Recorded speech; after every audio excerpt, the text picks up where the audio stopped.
Hey guys and girls, I'm James and welcome to my channel. If you're like me, you think drones just started recently with the Predator, the Phantoms, and the Mavericks and so on, but actually drones have been used since the 30s in military operations. First of all, they were used as target practice, and then they started doing surveillance. And drones have been very important in the military operations, saving hundreds of lives, lots of ships, and a lot of resources. So yesterday was the grand opening of the world's first military drone museum in Caddo Mills, Texas, and I had the wonderful opportunity to have a personal tour from Marshall, the grandson of Red Smith, who spent decades collecting and working on the drones to get this museum together. He was very influential, and he was one of the pioneers in the advancements of drones in military operations. So get ready to be amazed. Look at these drone pilots. Look at some of these drones back from the 30s. So sit back and enjoy the tour. And as you're watching it, if you see some drones that you want to see a full video on, they spark some interest in you, please let me know. I plan on going back and doing some videos just on each drone and dive more into the history of drones. So Colonel Smith served 28 years in the Air Force and was the Air Force's first drone pilot. So sit back and be ready to be amazed by this tour, and you'll also find out how Marilynn Monroe and Harley Davidsons are tied to drones. So let's take the tour. Reginald Denny OQ-2A from the 1930s. A drone from the 30s. Drone from the 30s, here it is. Okay. This is your 1938 radio plane OQ-2A. You know, Reginald Denny was a famous actor, and he was also a drone pioneer. And this is a counter-rotating propeller. You're looking at the brains of the drone there. You got 5 commands: up, down, left, right, and parachute would pop out of there, and it'd parachute down to the ground. Wow. We left the skin off of it just so you how many do you think these are in existence? 10, 15. Oh, really? Yeah. You know, the catapult launch that they use for drones They now? still use them. They still use it. Yeah. It started here Yeah. with this. We start with a 6 horsepower motor, and we bump up to a whopping 8 horsepower, Okay. single prop. This one is in original condition. We did not restore this. This is the way it was when Grandpa got it. So, I mean, are these for surveillance? No, so what started this was the need for a target drone, because before that, a guy flying a plane with a cable towing the target to be shot at is the way it was done. Well, that guy would get shot too. Oh, so these were just up there so they could shoot at them. Yeah. Oh. Gunnery practice. Yeah. Harry Carry drone. Uh-huh. Okay. Yeah, there's actually a bullet hole in this wing. If you look from under here, there's a bullet hole right there in that one. Wow. Okay. There's another impact right there. And these wings were interchangeable. There wasn't a left or a right. This is your control command. You'd have one guy manning the antenna. So this is the ground station. Yep. There's your controller right there. Wow. 1930. Yeah. So this is your radio plane OQ-19B. They stepped it up. Instead of a metal frame with the canvas skin, it's all aluminum. 4-cylinder, about 60 horsepower motor. That is a starter. It's a starter, that's what I thought. Yep, yeah. You wheel it over, start that thing. It's a 2-stroke engine, it's very loud. They use those in gyrocopters, sailboats. This is an OQ-19D. This is probably the only one around, radio plane. And then Northrop Grumman bought radio plane. Okay. And this is your next variant of that, new and improved. This is your first surveillance drone. This is from the Korea War. Okay. There's your camera bay there. These are your RATOs, rocket assisted takeoff, which you'll see on that video. This thing literally shoots off like a rocket. And it's towing a tow banner, which is covering this whole wall. Those are scoring. Here it goes. And then here's the banner. Off it goes. And that is connected to the drone and will record the hits, the misses. Oh, so they shoot at the banner, not at the drone now. Right. Okay. Yeah. So they could shoot at the drone, which you're going to see on this one here. they would shoot the wingtips instead of the drone. This one's brand new, ready to fly. This was part of my grandpa's drone business he ran for 30 years, rebuilding and selling these to like Chile, India. I built several of them.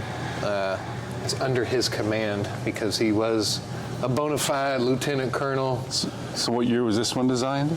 This is late 50s into the early 60s. Okay. And it has the JATO launcher on the very back. Still two-stroke? Yep. Yeah.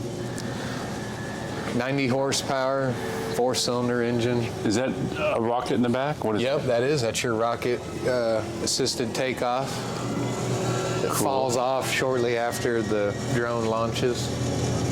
Wow. I'm sure the low man on the totem pole has to run out and retrieve it. This is your European version of that drone.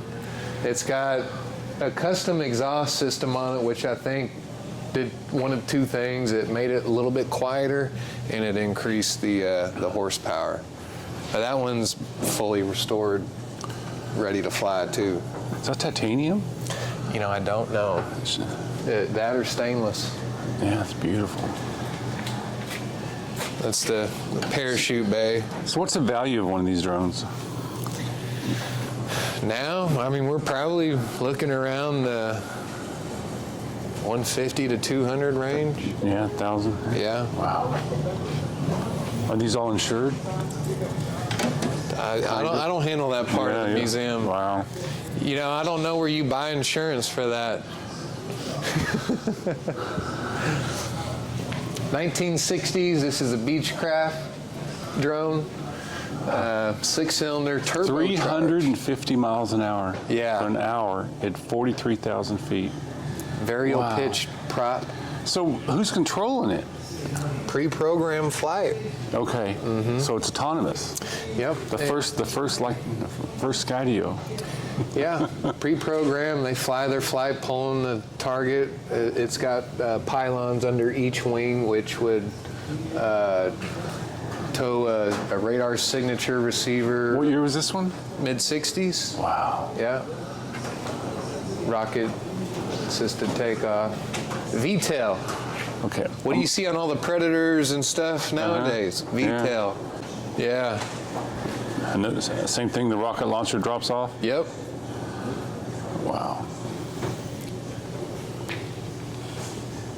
And then this is more my dad's specialty, this wall, but this is the engine collection. That's your turbocharged 6-cylinder engine out of this drone we were just looking at.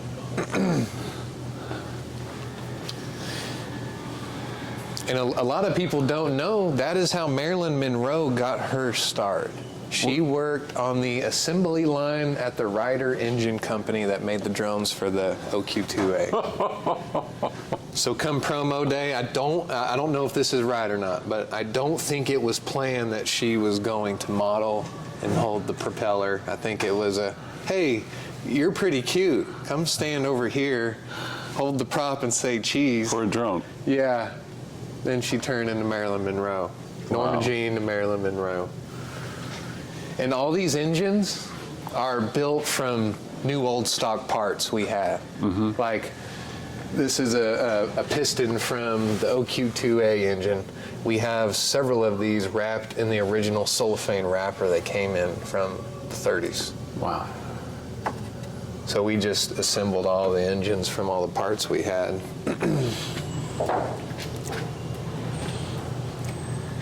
When being two-stroke, they're easy to rebuild. Yeah. 2 carburetors. There's your joystick. Up, down, left, right. Different propellers. Is that turbine? That's a turbine jet engine for that drone, which we have about 30 of them next door. Okay. Almost looks like a leaf blower. Oh my gosh, what is this? I don't know who that is, but these are all the McCullough engines out of the Northrop Grumman drones. Okay. We have a lot of those engines too. Various propellers. And, you know, the average person thinks drones started about 7 years ago. Yeah. 8 years ago. I think Predator was the start.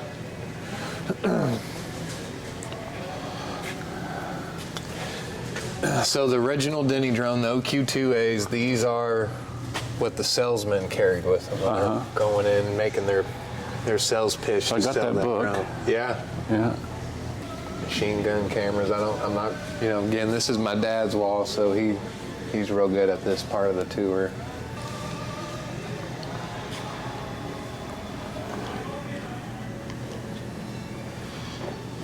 So these are original stickers from Vietnam era. Drones do it best. We found those going through Grandpa's stuff. All right, well, let's go in there and take a look at some of those big boys. Let's do it.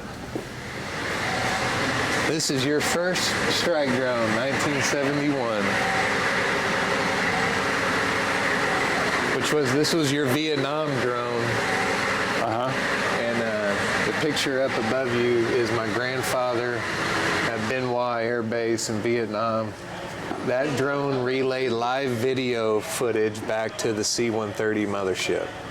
Wow. But yeah, this is your strike drone. There's the pylons that hold the missiles, AGM-65s. They're about an 8-foot long missile. There's the camera in the nose of the drone that the now called a sensor pilot, Like an FPV kind of? yeah, would look out of. These are successful mission badge stamps. Those are simulated radar vans in a ship. My dad was cleaning this drone up. These names were originally more down here, but he's wiping the drone down with some acetone and came in the next day and found the crew names. Wow. Had been painted over. Back then, the missile rail, you would think, as easy it is to make those, they didn't make single rail launchers back then. They only made triple horn launchers. Okay. So when Grandpa worked very closely with Teledyne Ryan, who makes this drone, and they were pressing the Air Force to let them make a strike drone. They said, we can do it. We can fire a missile from a drone and hit a target, and no chance of loss of life from a pilot. And what year was this? 69, 70. Wow. So the Air Force said, okay, we'll give you 1 year and $1 million budget to try to prove your strike concept, thinking there's just no way in hell they're going to do it. Well, they did it. They got it done in 9 months and under budget. And This is your grandfather? yeah. Yeah. So the Hughes company who makes the rail launchers for back then, they contacted them and they said, yeah, we can make a pair of single rail launchers. It's going to cost $1 million. It's going to take 1.5 years to do it. And that would have killed the whole strike program. So my grandpa asked, well, do you have any government-owned rail launchers in possession? Yes, we do. We'll send them over. Well, they mocked them up and modified them for a single rail launcher. What's the horsepower of this turbine? I think it puts out 3,000 pounds of thrust. It's a J69. How long would it fly? I don't know that. A lot of factors go into that, Right, but yeah. 600 to 700 miles an hour. Wow. And this is, they called them RPVs back then, remotely piloted vehicles, RPV 007. There was only 8 of these strike drones made for that test, and this is the only survivor. Really? This is it. Part of it? All right. No, that's something else. So moving on, We've we've got another Beechcraft drone. It's an MQM-37, and this was to simulate incoming ICBMs. And this is a rocket-powered drone, not an air-breathing engine. And it used a pretty toxic 2-part mix rocket fuel. Okay. And it had to be launched at Mach 1. So the rocket motor, which no one really knows, was made by this company here, which you know what they make. Yeah. Oh my God. Harley Davidson. They were in the rocket motor drone engine business. In what year? So I think this is late 60s, 70s. I think into the 80s. But this drone has not been demilled. You know, most stuff gets demilled by the military. They take an axe to the fuel tank or something. Right. This hadn't been demilled yet. Start over. This is your Lockheed Skunk Works drone from the mid-50s. Hold on, I'm getting the glare. Yeah, the sun coming in. What is that thing over there? This is the landing No, gear. over there. That's a target. Tow target. Oh, really? Yeah. I pull behind it and Yeah. they shoot at that? Okay. Yeah. This is the landing gear. So this was made as an SA-2 target drone. Well, they had trouble shooting it down, and they canceled the program due to the inability to shoot it down. Okay. It was a huge embarrassment to the defense contractors. So then they used it for Ramjet engine testing. So this was air launched from a B-29 Okay. or B-52, and which we got some pictures of that. And so you can see how it lands in the ground. Oh, wow. I told you the landing gear. When you say, I didn't know what you meant, that's a landing gear. I know. I was waiting until we got back around so you could see So that. it just goes straight in the ground. Yeah. So pretty genius because none of the important stuff gets damaged It gets when damaged, it lands. yeah. It uses a 3-stage parachute to slow it down. You have to do it like in the desert or wherever, so Yeah. you kind of know what it's going to stick into. Yeah. Like Groom Lake area, you know? Wow. So it uses a huge rocket booster. That's what's on the back of that. It's a huge rocket booster that propels it to the speed for the Ramjet engine to kick in, and it takes off Mach 4. So it's got 4 mission badges on this side and 4 on the other side. So this one saw at least 8 successful missions. We need to get the decals made, but here it says U.S. Air Force, Lockheed Aircraft Corporation, Holloman Air Force Base, X-7A flight test number 5. Wow. I think there's only 2 of these known to exist.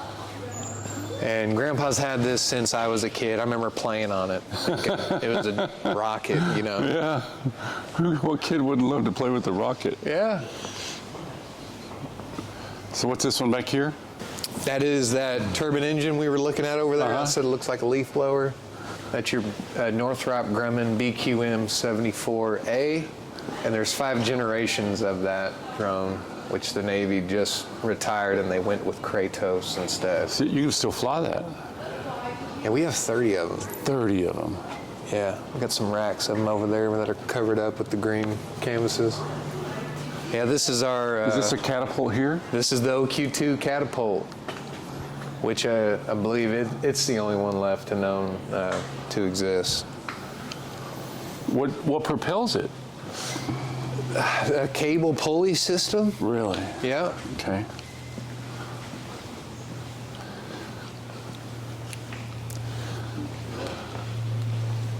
This is a MQM 107 Streaker made by Raytheon.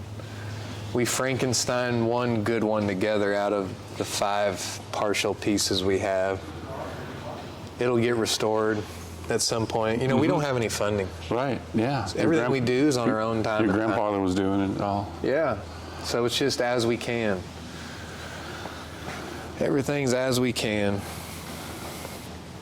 What are your plans for the future? Just like as money comes in? Yeah. This is your Boeing SRAM. So in a bomb bay on a B-52, there'd be 9 of these on a launcher. Okay. This is about 2,200 pounds. This is a trainer model. Uh-huh. Now push on that thing. See if you want to move that thing around. About blew my... So is it operated? I mean, once it drops, it goes, or is it? Yeah, this is controlled. This is a nuke. Okay. Yeah. But it's controlled by a ground station? No, you know, I don't know the innards and outs of that. I believe it used a rocket motor as well, and it only had a range of 50 miles. Okay. Those are BATs, ballistic air targets, that use little rocket engines to launch, and they'd be shot at. Uh-huh. What are all those things on the wall? Those are wingtip pods from... So they would shoot at? Yeah. Uh-huh. My goodness. We got a lot of them. So this is a rack. This is what you would ship out on the cargo plane. This would carry 6 complete drones ready to go. The motors would mount here. All the drones are tucked up under here, the wings. And those are all fully rebuilt and ready. Are these all target drones? Yep. Yeah. The same one over there with the wingtip pods. Off an aircraft? I mean, an aircraft carrier or what? Yeah, you ship, truck, cargo ship, whichever. And some original. Auto gyros. He's finally eating. Any final words? Man, we're just trying to preserve the drone history. Right. That's what we're I'm trying sorry, to say that again. We're just trying to preserve the drone history. That's Yep. awesome. Because like you said, a lot of people think drones started when the Predator came along. Yeah. Well, come over here for the history lesson. Pretty cool stuff. Here, this is your chucker that we were just looking at. So, this drone was a badass. It could fly 600-ish miles an hour, 5 to 10 feet off the sea level. Oh, really? Here it is getting shot at. You can send that to me, right? Yeah. The picture? Okay. Yeah. And they use this as a decoy in several different wars. The Persian Gulf War, they launched 90 of them at one time, flew them into enemy defense airspace, and on the radar it looked like our Planes. jets coming. Right. So yeah. they fired every missile they had at them, gave away their missile locations, and then we bombed those locations and disabled them. Wow. Done. Done. Thanks to drones. Yeah, without risking a pilot's Right. Yeah. I mean, $150,000 drone versus $1 million jet plus a life. A life. Yeah. Yeah, so the Navy, they still use the Firebee drone today in Point Mugu, California. Okay. So it's still serving. I can get a picture of that off the internet, probably. Yeah. Yeah. I can send you all kinds of stuff. Okay. But yeah, that's Marshall, thank you so much for the thank tour. you. We'll start with my grandfather, Colonel Red Smith. So we won't go over all these badges except the cool ones. So MARS stands for Mid-Air Retrieval Systems. The drones that they were flying in Vietnam, they would air launch them from C-130s, and then they didn't have any landing gear. So they would either parachute down to the ground or the ocean, or they were mid-air retrieved by a helicopter. Really? Yeah, by a Sikorsky helicopter. And when they developed that system, that allowed them to double their amount of drone missions every day during Vietnam. And was it all just surveillance? No. Surveillance, they were, you know what surface-to-air missile is? SA-2. Yeah. They were jamming SA-2s with the drone because they retrieved Vietnam. Wow. Yeah. 75? 60s. 60s. Late 60s. Late 60s. Early Wow. 70s. Yep. There's about, well, we'll go start with that drone because That's him, and that's some of the drones he worked on? Yeah, that's a local artist that paints photos for deceased veterans. Did you get the points? Grandpa was killed by a drunk driver on his way home from here. Yeah, from here, before it opened. Yep. Didn't get to see it happen. So he was on the board, you said, of the AUVSI? Yep. When it started? Yeah. What was it called? He was a founding father, National Association of Remotely Piloted Vehicles. They were called RPVs back then.